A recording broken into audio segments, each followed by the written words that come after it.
Lantas KKB UPEM ditolak warga asli Papua. Ternyata Egyanus Kogoya CS teman makan teman. Lantas kelompok kriminal bersenjata atau KKB Papua ditolak tegas oleh warga asli Papua. Ternyata nasib warga asli Papua miris. Tak jauh beda dengan anggota TNI Polri yang gugur, orang asli Papua juga ikut menjadi korban.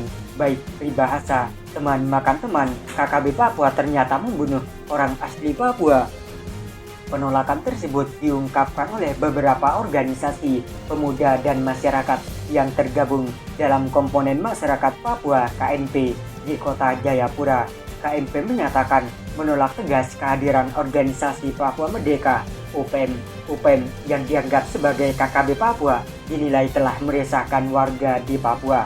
Kelompok separatis yang dikomandai Egyanus Kogoya itu tak habis-habis menebar teror dan menembak terhadap warga sipil hingga aparat keamanan. Komponen masyarakat Papua menyatakan UPEM atau disebut KKB bahkan tak segan-segan menghilangkan nyawa putra daerah Papua sendiri. Ketua Dua Pemuda Adat Sereri Ali Kabiai mengatakan perjuangan KKB saat ini tak murni membela orang Papua. Upaya yang dilakukan kelompok separatis tersebut pun dinilai sudah kuno. Negara lain sedang bersaing dalam perang ekonomi. UPEM masih sibuk melakukan kekerasan dan teror bahkan kepada orang Papua sendiri, ujar Ali dalam isi deklarasinya. Seperti dilansir dari Tribun Papua dalam artikel tolak keberadaan UPEM, komponen masyarakat Papua, warga asli juga dihabisi. Selain Ali Kabiai, deklarasi juga diikuti sejumlah tokoh pemuda Papua, di antaranya Ketua Barisan Merah Putih Provinsi Papua, Max Abnar Ohe, Ketua Gerkin Rudi Samuri, dan beberapa tokoh muda Papua lainnya. Sebelum membacakan deklarasi menolak UPEM, mereka juga diskusi sejarah integrasi Papua dalam Bingkai Negara Kesatuan Republik Indonesia NKRI. Saya punya banyak teman anak asli Papua yang saat ini sedang hidup di luar negeri. Mereka di sana sudah tidak mau sibuk lagi dalam kegiatan kemerdekaan Papua karena mereka merasa telah merdeka sebagai pribadi masing-masing dan sedang menikmati hidup serta mencoba bersaing dalam perang ekonomi, ujar Ali.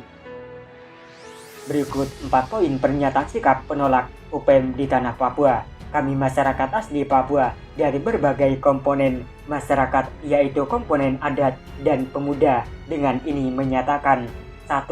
Menolak segala untuk gerakan separatis di tanah Papua melalui gerakan bersenjata yang telah banyak memakan korban dan meminta aparat keamanan baik itu TNI maupun Polri untuk mengejar dan melakukan penindakan hukum terhadap para pelaku. 2. Mengutuk keras segala aksi kekerasan yang dilakukan oleh kelompok kriminal bersenjata di Papua yang mana terlihat sangat kuno karena peperangan di era modern ini bukanlah peperangan fisik melainkan peperangan secara ekonomi di mana setiap daerah berjuang dan berperang untuk meningkatkan perekonomian. Oleh karena itu, kami mengutuk keras segala aksi kekerasan oleh KKB di Papua. 3. Mendukung sepenuhnya implementasi Undang-Undang Otsus Nomor 2 Tahun 2022 dan akselerasi percepatan pembangunan di tanah Papua. 4. Mendukung sepenuhnya percepatan pemekaran daerah otonomi baru di tanah Papua untuk kesejahteraan serta pelayanan yang lebih baik untuk kepentingan masyarakat Papua. Sang Jenderal bongkar borok sendiri. Sementara itu, belakangan ini para petinggi KKB Papua kerap muncul di media sosial untuk menyampaikan pesan kepada pemerintah Indonesia. Tak jarang pula, petinggi KKB Papua menyebarkan informasi kepada para anak buahnya melalui video di media sosial tersebut. Namun pesan dari petinggi KKB Papua itu kerap menjadi blunder. Pasalnya, melalui pesan-pesan itu, petinggi KKB Papua secara tak langsung malah memberikan informasi penting kepada TNI Polri. Salah satunya seperti yang dilakukan Jenderal KKB Papua ini, niat ingin memberi analisis. Usai dilantik Jenderal baru KKB Papua itu malah bongkar borok anak buahnya sendiri.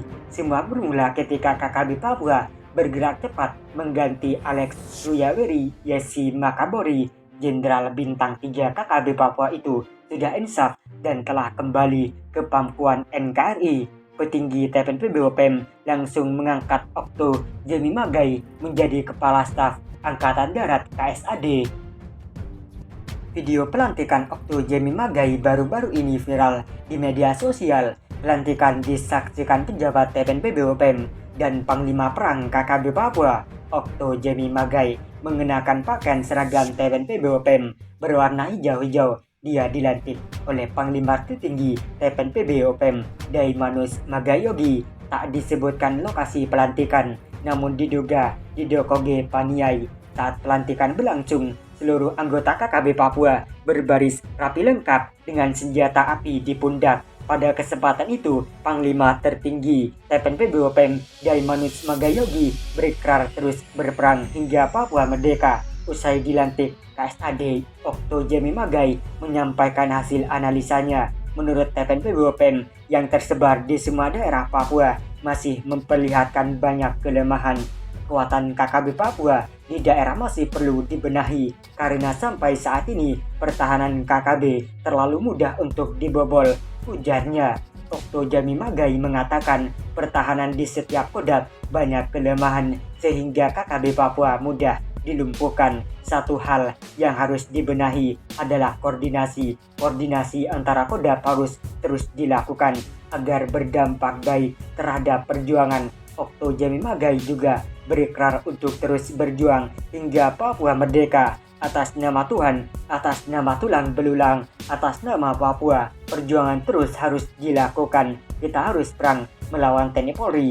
Alex Ruyaweri Yeksi Makabori memutuskan kembali ke pangkuan NKRI setelah puluhan tahun bergabung dengan TPNPB OPM.